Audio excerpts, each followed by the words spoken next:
the neighborhood. It's where life.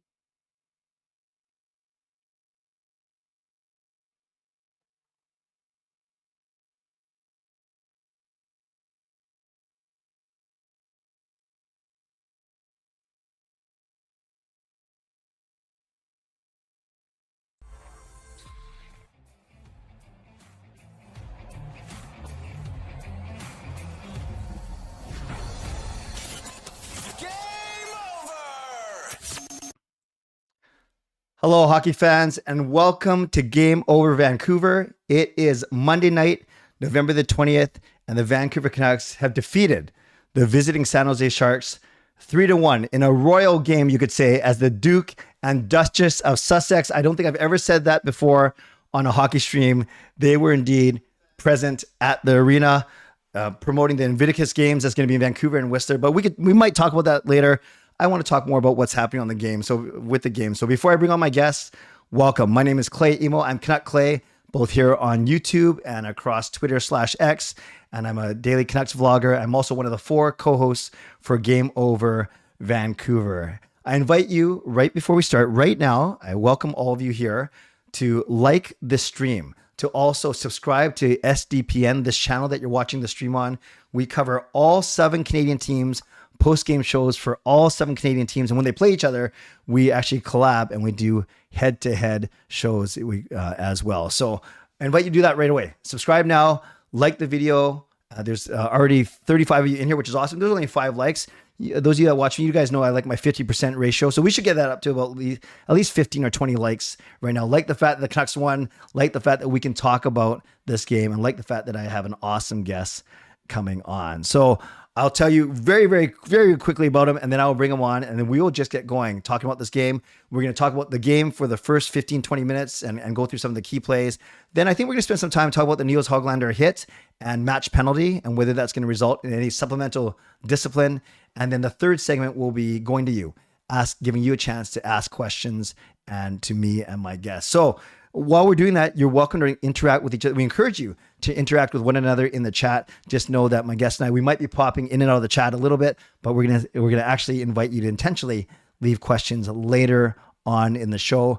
But enjoy the silky smooth voice of my guest. I've had him on a couple times last year, both on my own personal channel and here on Game Over Vancouver. He just passed 10,000 subscribers on YouTube. And you guys know I made such a big deal about it when I passed it. So he deserves a lot of kudos. And I'm pretty sure he's going to pass me by the end of this month. Not that it's a race, because we love collaborating with one another. So I invite you, all of you, to welcome my awesome guest, Nick Pinkerton.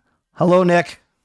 Hey, Clay. It's a pleasure joining you as always. Oh, happy to have you. Also known as Twisted Wrister Hockey. Before we get in the game, tell everyone about this awesome channel that you have that indeed passed 10,000 subscribers earlier this month. Tell us about what you do on that channel, Nick. Well, thank you. So yeah, my channel's Twisted Wrister Hockey, and I cover the NHL season by season. Although I've been making a lot more kind of like historical content recently, and just a lot of content for people who don't necessarily follow every single NHL team or aren't as diehard of a fan as a lot of you probably are. But anyway, if you like all things hockey history and culture, then I kindly invite you to check out my channel, and hopefully we can interact on a live stream over there sometime soon. Awesome. And over there, Nick, I know you do live streams, you do unboxing, you do reaction videos. Like, you kind of do a bit of everything on that channel, don't you? Yeah, I used to do a lot of unboxings, but yeah, we've been kind of going in and out of like historical content and doing some live streams. We'll do like play-by-play audio, especially during the playoffs. That, of course, is just absolute madness. And we just like to, learn more about the fan bases for all the 32 teams out there. And having done this for a few seasons, it's really cool learning things about teams that I didn't really follow as much in the past, and just the faces that I can put to those team names, just the wonderful people from all over the world that I've gotten to meet through this. It's been just a hell of an adventure so far. That is awesome. So I'm so happy you're here to help me break down this game. Obviously, you know a lot about the San Jose Sharks, and I'll get you to share with everyone in a second just where that fandom and that history comes from. But you know a lot about Vancouver Canucks through just not me, but through your own watching and your own knowledge of the entire league. So I think this is going to be a very quick 30 to 40 minutes. But before we break this game down, a quick word about why why you think, no, not why you think, why I bring you on to talk about the Sharks in particular. What's your history with that team in particular? Yeah, I mean, I was born an hour south of San Jose, and I ended up going to college there. So, Mm. I've been bleeding teal for a very long time. And, when I really became a diehard, that was the glory years of the Sharks. And kind of like the Canucks, what do we have to show for it, except for maybe a couple of future Hall of Famers? So, but, I stay loyal to my teams. A very fair sort of justification of that for anybody who follows the NFL. My favorite football team is actually the Minnesota Vikings. So I'm Oh. used to, actually having promising runs that go wrong in every single way possible over the years. And this is my team. I stick with them. And there are other teams out there that I come to support now and then, but Yep. I'm still watching Sharks games, even though we're 3-14-1. And I remember you told me on a previous stream, or it might have been one of my live streams, where you told me that you're a Minnesota Vikings fan. So obviously I go to Kirk Cousins and I go to ruptured Achilles, and then I feel sorry for myself, and then it all comes full circle back to you and me. Is he going to be okay, by the way? Oh, he's out for the whole year. Okay, so he's not okay then. Poor guy. You know what that's like. Yeah, I do, sadly. All right, speaking of knowing what it's like, tell me what you thought about tonight's game, just from an overall perspective, from both teams. What did you see? Yeah, I mean, I guess for the Canucks, it was kind of like they were just going about their business. They were generating plenty of zone time, especially as the game progressed. And that third period was really the exclamation point. So they were able to hold the zone pretty well. They were able to get things done 5-on-5, get enough done for that. Although the quality of chances wasn't all that great at the beginning. Yep. Later on, as they held the zone more and tired out the Sharks, then they were able to, get in front of the net a little bit better, establish that position. And it was pretty much just a good rebound for them because I think their last game was against the Kraken. Yeah, they lost 2 straight, Calgary and then Seattle. Well, there you go. Then you can't lose to another team below you in the standings. Yep. So, like I said, I thought it was them kind of going about their business. Miller had probably the best game out of anybody on that team, except maybe, I don't know, Quinn Hughes had one hell of a shot as well. But on the other side of the things, I thought the Sharks actually looked okay. It's just that when you're just hemmed in your own zone so much, then eventually you're going to get so tired to where the other team can just globetrot all over you, and that's pretty much what happened. I like the Sharks fight after they were trailing 3-1. Sure. And I think that there are some positives to come out of that. I thought Tomas Hertl had an excellent game. I thought William Eklund continues to be the second best forward on this team. He's good, man. He's good. Yeah, he is. Couture has been out the whole year, so that's why I only have Eklund behind Hertl. And it was kind of what I expected. I thought that, I came into this thinking, all right, we're probably going to lose this game, but we did have a few days off. And so we actually looked like we had it together for a while there. I thought the first 40 minutes were, it was just a good game to watch the first 40 minutes. And then, then the floodgates opened for you guys. And at the end of the day, we just get a little bit closer to Macklin Celebrini. Sorry, that caught me off guard. Yeah, I would say through 40, and even with that 5-minute major, I guess it nets out 1-1 because one power play goal, one shorty. But I agree with you, especially the first, up until that major penalty, the teams were playing quite even. And I'm not sure if they said it, Nick, on the broadcast you were watching, but Mackenzie Blackwood undefeated against the Canucks, all with the Devils coming in this game. Thatcher Demko undefeated against San Jose coming in this game. So we knew one of those streaks would end. And I thought Blackwood looked solid, actually. So, I wasn't expecting another 10-1 romp. There's no way. San Jose's got too much pride for that. The Canucks a little bit more banged up too since then. They don't have a full roster. But I truly thought, aside from that Quinn Hughes goal, up to that major, it was only 1-0. And so it was a pretty even game. Yeah, for sure. I think that Blackwood has, he's had one heck of a workload to shoulder. Yeah. And for him to, try to regain himself as, a night in, night out NHL goaltender, I think that he's just battling his butt off out there. And I thought he played really well again tonight. Yeah. He had some rebounds he had to definitely account for as the game progressed. But yeah, it was a strong showing from him. And Demko, oh man.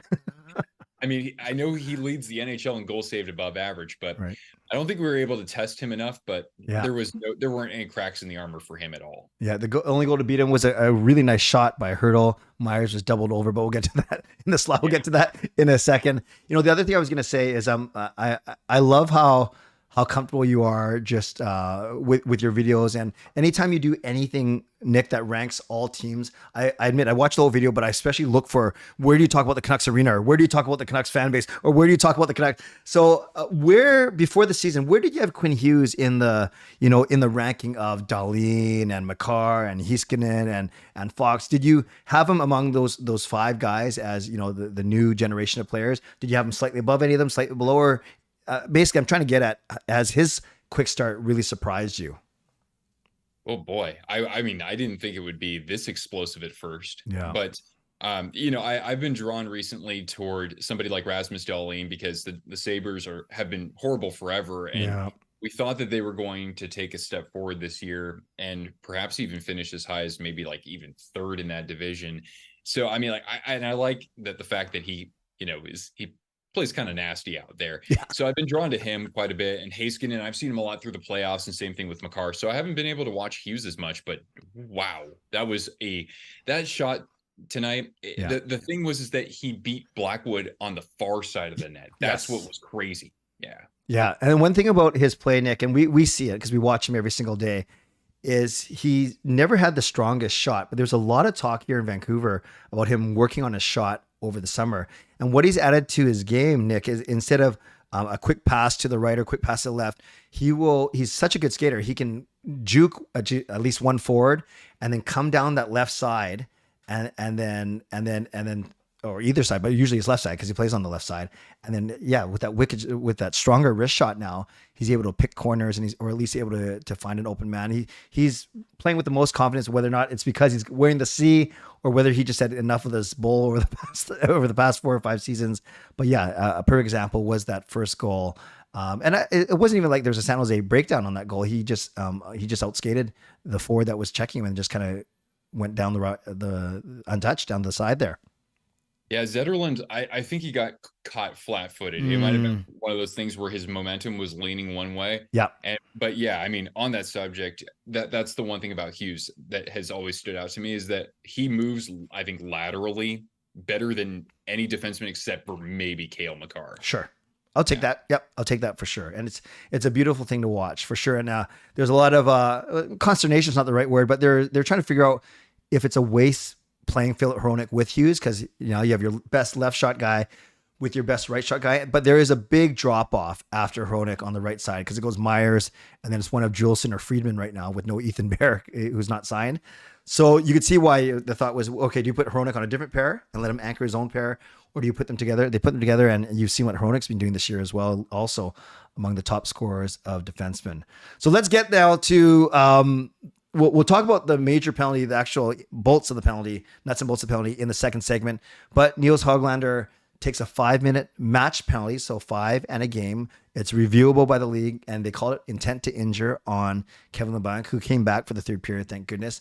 But it was Sam Lafferty who scores on a bit of a aggressive play by Bluger on the boards and gets to the middle, and Lafferty scores with basically less than a second left in the period. So you could consider that for some teams that would be a backbreaker. San Jose ends up scoring to even it out, but you never want to give up a shorty, and you never want to give up a goal in the final second of a period. Man, I thought that it was kind of a backbreaker because of course the Sharks had the goal overturned earlier in the period, which great, but we should talk about that. Let's talk about that first. Actually, sorry, Nick, go ahead. Yeah. What'd you think? Like I said, Eklund to me has stood out as the second best forward on this active roster right now. So I mean, I'm just glad to see that he's making those plays toward the net. Whereas when I first watched him, he was he was afraid of like absorbing body contact. Although I might be getting him crossed up here with Zetterlund because I think he was the one who I'm not sure who it was now. One of those my Swedes mixed up. This is really not good. One of those Swedes. You keep talking about it. I'm going to look it up real quick. You keep talking about it. Okay. Well, anyway, I think it was the right call though. I mean, it looked like Demko obviously was moving laterally through the crease, but I still think that there was enough contact to imply that he was still somewhat moved by the skater. So yes, it's not one that I have much fault with at all, if any. The overturning. Yeah, I can't look it up. I trust you. Who do you think it was? Or do you have a quick way to look it up? Well, their last name ends with Lund. One of those Swedish guys. Chat, if you can help us out, tell me tell us who was the player skating across the crease that made contact with his leg on Demko's arm, sliding Demko to his right, not allowing because who ended up putting the goal in? Oh, I think Eklund put the goal in. I So thought yeah, Eklund was the one who made contact with him. yeah, that makes sense. Funny because Granlund could play with them too. We could have a line of Lunds, although Granlund is Finnish. Yeah, very good. Granlund took a.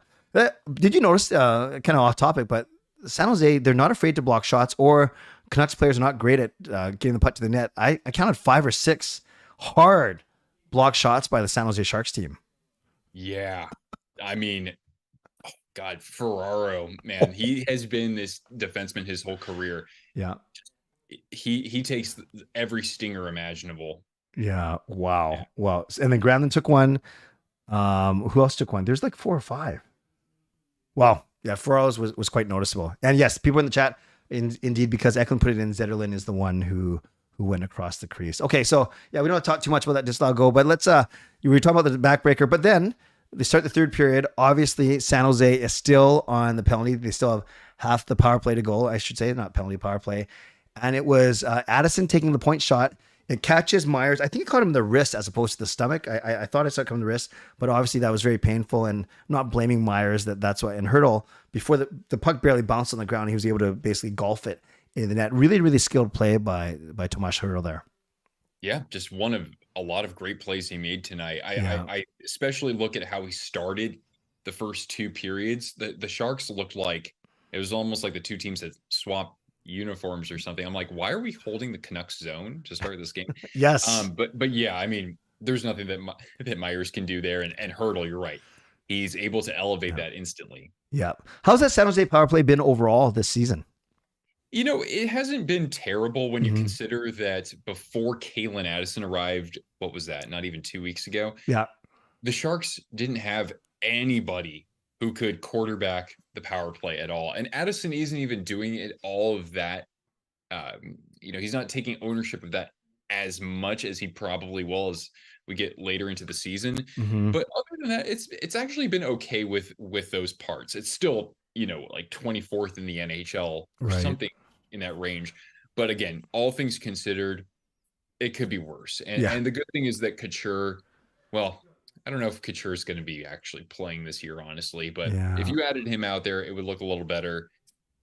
Yeah. But yeah, it's of course still a shell of what it could have been when Erik Karlsson was running the show and you had Timo Meier in front of the net just a year ago. Yes. Who did San Jose trade away for Addison again? It was another defenseman. Oh, geez. Adam Raska, and they might have dealt somebody else there. Yeah, just mostly a career AHLer. So we got Addison for just about, I think we had to trade away like a 2026 5th round pick. Okay. So for a guy who, he just didn't see eye to eye with the Wild. And guess what? I bet he's probably not the only player right now who is not seeing eye to eye with Dean Evason's staff. Yeah. Yeah.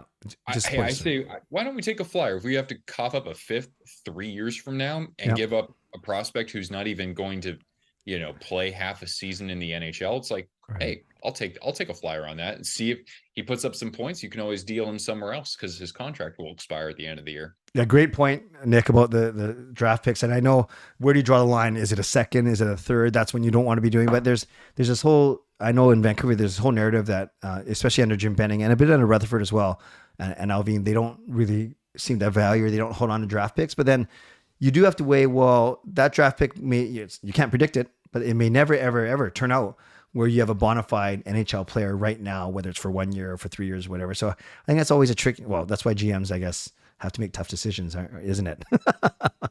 Yeah, I mean, Guerin's had to make a few of those himself. Yes, absolutely. Yeah, for sure. Okay, so then Hurdle scores. Now it's 2-1, so it's still a close game. But then JT Miller, really, this one was another nice play by Hughes in the zone. He centers it. It actually goes off Besser to Miller. Miller's able to take a first shot. And then, I think he was fighting off the check of Hurdle, was able to put it behind Mackenzie Blackwood. Any thoughts on that particular goal, on what you saw there? I just saw a lot of traffic in front of the net, and that looked different to me than earlier in the game, because the Canucks were able to establish themselves much better and start to at least make Blackwood a little bit, I don't want to say second guess, but he had to factor that in to a greater extent than when he had a clearer crease and clearer vision earlier. Right. And then what do you think of the Sharks' response after that Miller goal? Do you see that they had chances after that? I don't think it was until when it was 3-1 at that point. Yep. Yeah. And I'm sorry, Miller had made it 3-1. Yes, Correct, you're right. correct. Yeah. So yeah, but still, like the Canucks nearly came back, and that was the Blueger line was doing more damage after that 3-1 goal, and it could have easily been 4-1. Yeah. And yeah, that's when I just really noticed how winded the Sharks looked, because they were in their own zone for just about 10 minutes there. Mm-hmm. Even though they had a few days off before this game, right? That caught up with them when players were taking 75-second shifts in the defensive zone. But then later in the game, then they started to show some fight. So I thought that they did when they were able to get into the Canucks zone, they started to set up better. They had some good opportunities, but yeah, I mean, hey, at the end of the day, the team that was supposed to win won. Sure. Canucks fans that are in the chat, they'll recognize that Anthony Beauvillier, who's been basically invisible this season, Nick, so far. He got actually promoted to the second line to play with Miller and Besser, and then that bumped Phil Giuseppe down. But with Hoglander out, they basically had to rotate their bottom six forwards of Blueger, Garland, Joshua, Giuseppe, and Lafferty, and they rotated them through, kind of taking turns as they were down a man. So who does San Jose have next after this? Who do we? I think we play in Seattle next. Oh, okay. You're coming up. Okay, that's we're actually, Vancouver's going down to Seattle this upcoming weekend, and we're doing a road trip from Vancouver, which is kind of cool. Yeah. Oh, that's awesome, man. Yeah. Speaking of Seattle, because I know they went to overtime against the Flames. What happened? No, the Flames won in overtime. It's just so weird seeing the Kraken. Wow. They've kind of regressed back to where they were 2 years ago. Yeah. Actually, before we get to the second part and we talk about Hoglander's hit a little bit, tell me your impressions of the Pacific so far. Just the struggles of Edmonton and Seattle, Calgary kind of coming up. Of course, there's San Jose, Anaheim surprising, and then the big three right now of Vegas, Vancouver, and LA. Any surprises there for you? I mean, we all have to talk about the Oilers. Yeah. It seems like even right now, it's kind of one step forward, one step back. They lost to the Panthers tonight. Yep. And right now, they're only 4 points ahead of the Sharks. Really? Yeah. They haven't really moved the needle to get out of the doldrums here. The Flames have been putting it together better recently, even though from what I've seen out of them, they've been bad. The Kraken, again, have just kind of disappointed me. It seems like they're scoring more goals right now, but yeah, I never was trusting in their tandem too much, or at least not going into this year. Ducks have been a good surprise. They might be falling back down to earth. And so, there's really clear separation between the top three and the rest of the division, which is disappointing because I thought that there were going to be 5 teams from the Pacific making the playoffs and just 3 from the Central. But hey, anything can change around a little bit. You're right. It is still early. And then I think there's one tweet or one comment you said where, correct me wrong, you predicted Canucks. I'm just asking, like 5th or 6th, right? 5th, 6th out of the playoffs. I have to preface this because I picked them the season, last year. I said that they would make the playoffs, right? Because I was like, God, they're writing out Bruce. There it is. They're due, and then that was unfortunate to how everything played out there. Yeah. And Tocchet came in and they had a good record and Demko was killing it. And I was like, I want to pick them, but I just can't. Well, thank you for taking one for the team. We're fine with that, Nick. Truly. Taking one for the team. I'm a Sharks fan. You're taking a lot game in, game out. Yeah, you took 10 last month. No, I'm just kidding. No. I know, right? No, I appreciate that. Okay, everyone in here, thank you for being here. Over 110 people in here, which is awesome. Nick equals numbers. So make sure that you subscribe to SDPN and make sure you like this video. It's only 20 likes and there's 110 of you in here. We know we got to bump that up. So we're going to spend about 5 or 7 minutes on this next topic and then we'll get to all of you in the chat. So Nick, 18 and a half minutes. So let's go the other way. 1.5 minutes left in the second period. A small board battle. You have Beauvillier there. You have Hoglander and Hurdle. Not even a dirty shot. Just pushes Hoglander. Hoglander pushes back, and then their legs get tangled, and it looked bad, admittedly, on replay. And Nils Hoglander takes LeBlanc down, basically twists him over I don't know if it's intentional slew foot. We can get to that, but Hoglander's right leg was behind LeBank's left leg. They go down. LeBanc maybe lands on his shoulder or whatever, and Hoglander is assessed after review. His first major penalty of his career. And I say that not to defend it, not to excuse it. In fact, I'm really curious to see what the chat says and what you have to say. But I will say this, Hoglander is not known as a dirty player, full stop, period. Was that a dirty play? I've seen it on Twitter so much, Nick, from guys that play hockey, guys that don't play hockey, guys that talk about hockey, guys that don't talk about hockey. And of course, you can have a lot of people defending Hoglander, saying, no, it was just a hockey play. Others, including journalists, saying, no, that was actually kind of dirty. I don't know. Any thoughts on it? I know you don't have a dog in the fight aside from, cheering for San Jose, but what'd you think when you saw it, and maybe after you've seen it on replay? Yeah, I mean, usually when I see a slew foot, it's when the players are in motion, like when they're coming into the corner, right? So it wasn't like there wasn't really anything leading into that play that made me think, oh, Hoglander has this sort of intent, or I found it puzzling how the ref actually ruled it as intent to injure, because again, there's nothing about what I see between the interactions between Hoglander and LeBanc that going into it that makes me think that there was some sort of premeditation to this or anything like that. I mean, it's great that LeBanc was fine afterward. He played the rest of the game, even though I think he was a little bit sub 100% for that. But yeah, it's something that you make the call, but I don't see how this is going to be. I've seen worse things get. I've seen fines dished out by the DOPS for more egregious plays, right? Even though nobody likes to see this in the game, right? Yeah, that's a really good point, actually. Yeah, we've seen lesser offenses being fined or suspendable. We've seen lesser offenses, greater offenses that have taken less of a penalty. So it's kind of interesting. And I know they can't sit there and give you a 5-minute explanation over the microphone, but I agree with you. Because to me, intent to injure, like you can still say that wasn't, at the risk of sounding like a homer, I don't know how dirty.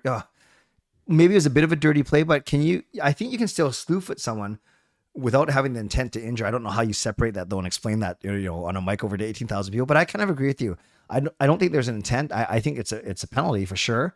But I don't know if I see this going more than that 5-minute penalty he got. And maybe I'm singing a different tune. You're not supposed to think about it this way if LeBlanc got injured or if he didn't come back or whatever it may be. But I don't know. To me, it was two guys battling with an unfortunate result. But maybe I'm being a bit of a homer there. I don't know. It's so tough to say.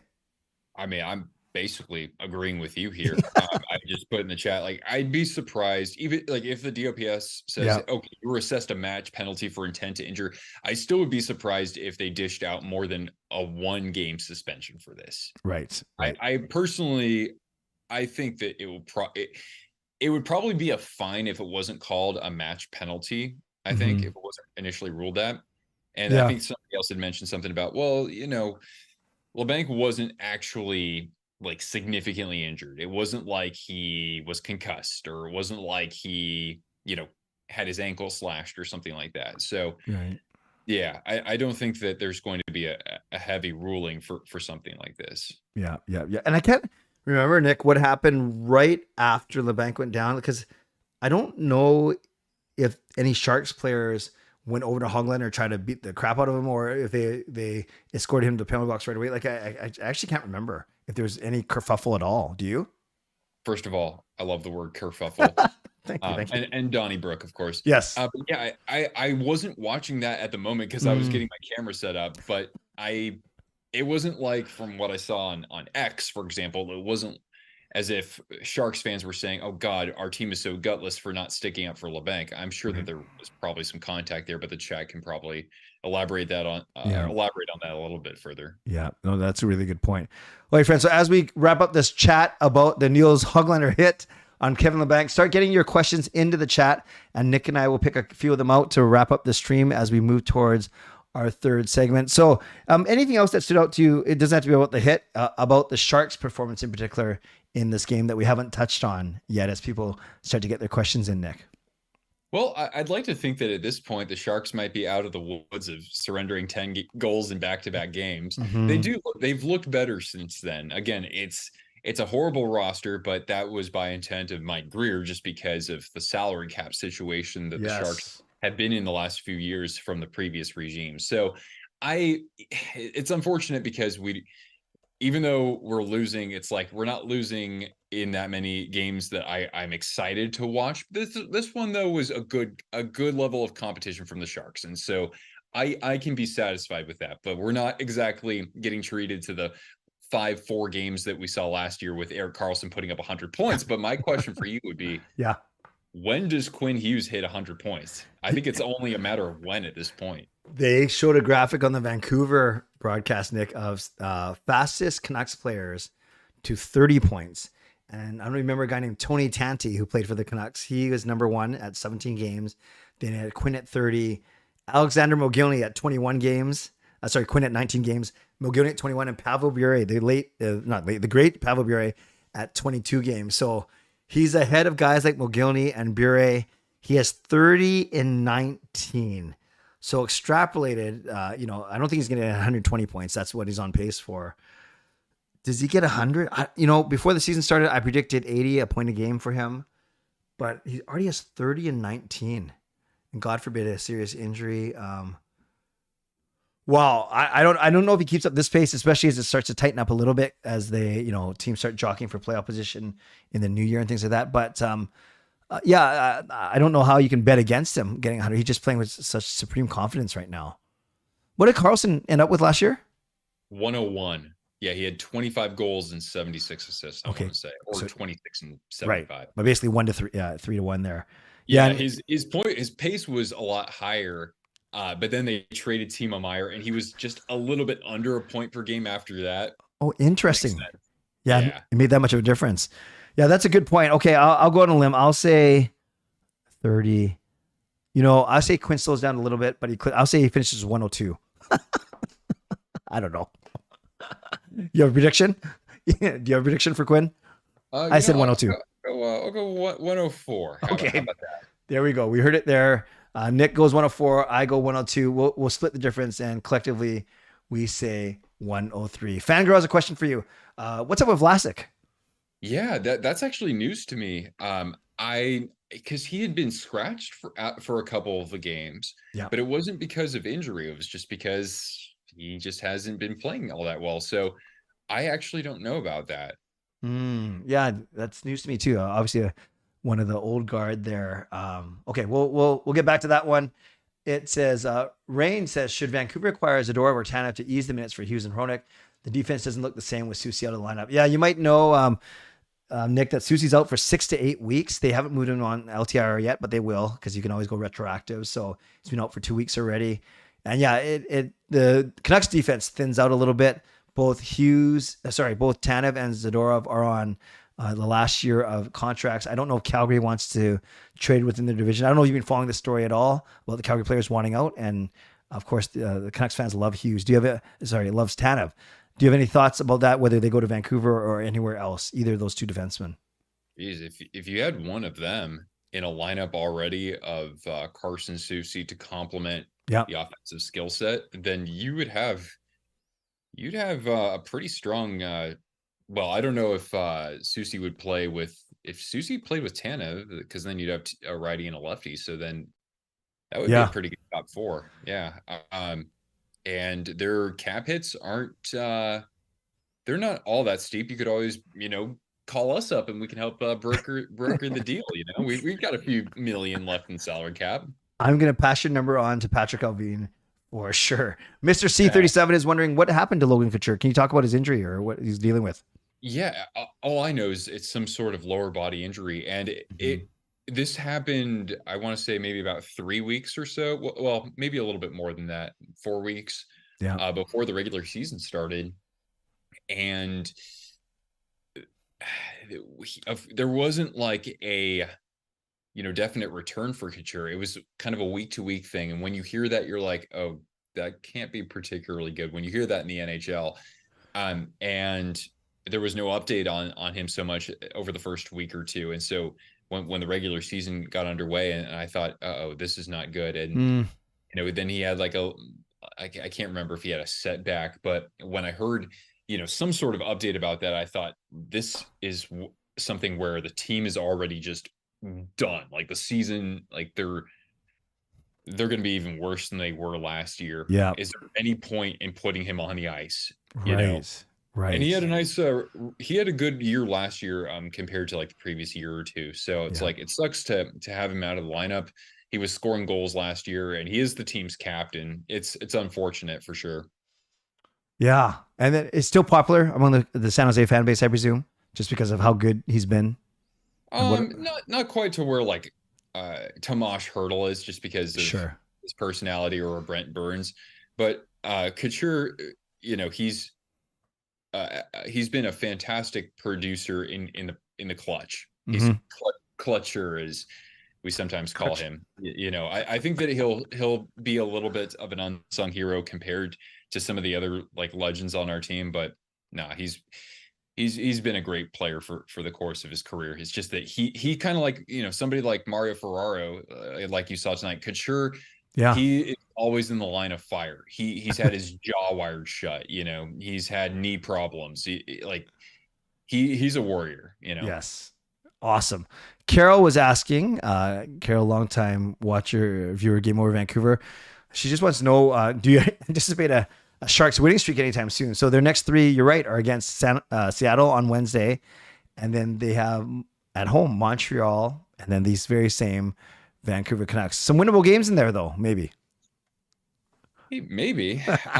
I think that with them it's can you get the puck out of your zone and not just be one and done in the other team's zone? The Sharks, they're a team that just with how depleted they are with offensive talent, they need to score goals off of turnovers. Like they generated some chances in this game from turnovers, and there were times when they held the zone when I didn't expect them to. Yeah. But I mean, you have to hope that Hertl and Eklund, and I like Zadina just fine. I know Zetterlund has some goals, but I mean that's all we have. After that, who's going to score 10 or 15 goals?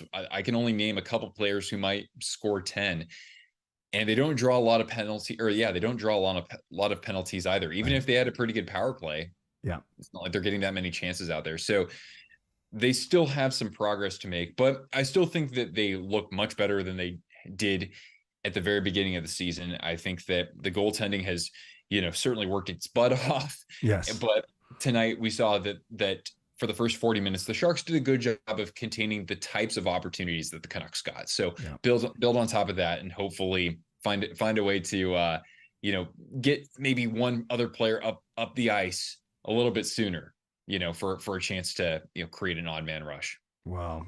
Well said. And lastly, Nick, I want to ask you, so along with Eklund, is there any other San Jose Sharks player that Canucks fans should just kind of keep their eye on for either a breakout season or someone who's kind of underrated or flying under the radar, or is going to be a future star? Because we're going to be playing against the Sharks 2 more times this season. True. Yeah. So I'd love to know if you have any other thoughts of players to look at, for sure. Well, I think Eklund's been the standout of our young players on the roster right now. Our best prospects, you don't really see them on the ice with the San Jose Sharks. Some of them are with the Barracuda, and some are not even at that level just yet because they're still playing junior, or they're still playing overseas. But like Calen Addison, we did talk about him earlier. I think that, as he becomes more acclimated to the Sharks, he's going to have a larger role this season, specifically with, for example, quarterbacking the power play and just generating some more shots from the blue line, because we really just haven't been doing that very much this season at all. So I think that Calen Addison, number 33, is one of them. Awesome. And I would love to see Filip Zadina just stay in the top 6, because I do like what I see from him, number 18. And somebody who was a 5th or 6th overall pick 5 years ago. And I was trying to say, if he's able to have a little bit of consistency when it comes to producing, getting on the score sheet, and that's not easy with this team, but if somehow he's able to do that at some point, like he was to start out this year, then yeah, you could see a player who not only gives himself a chance of being a regular NHLer, but has a chance to maybe do that on another team in the Sharks to get some trade value out of that. So yeah, it's we're scraping the barrel a little bit here, but I'm just keeping it honest. I love it. Filip Zadina, infamously known for being picked right before Quinn Hughes in the 2018 NHL entry draft. Finally, I love this question from Rain. Let's do this last one and then we'll wrap up. Give me the most likely San Jose Shark player to be traded at the deadline? Well, it's interesting. DEL points out in the chat, Blackwood to the Oilers. You know, the numbers aren't going to indicate that Mackenzie Blackwood is some otherworldly goaltender who's better than Stuart Skinner. But really, when you watch how much under siege this guy is, and he made all the saves that he needed to tonight, and he's stood on his head for some of these nights. He only has 1 year left on his deal after this year, and I think it's at like $2.5 million. So look, if the Oilers, if they want to send us some good draft picks, because their prospect pool isn't the deepest right now, the Sharks, and I said earlier, can actually be a good broker with the salary cap, so they can make things work for Edmonton if need be. So I wouldn't put it past us to see his name floated out there. Yep. Although you also have somebody like Jussi Saros on the market, so that was a good pick with Blackwood. Zadina, I was bullish on as soon as the season started, but even so, I wouldn't rule him out entirely. I've liked Nico Sturm as a Shark. He could be maybe dangled out there as like a fourth line center, which is kind of what he played with the Avalanche when he won the Stanley Cup. Those are the first names that jump out at me. But for somebody like Hurdle or Couture, if he was healthy, Vlasic, his contract has just aged very poorly. It's not like you're going to see like a long-time San Jose Shark be traded, I don't think. Gotcha. And lastly, Shannon, I did see your questions. Shannon's asking you if you miss Joe Thornton and his beard at all. There's a lot I miss about when Joe Thornton was on the ice for the Sharks. Absolutely.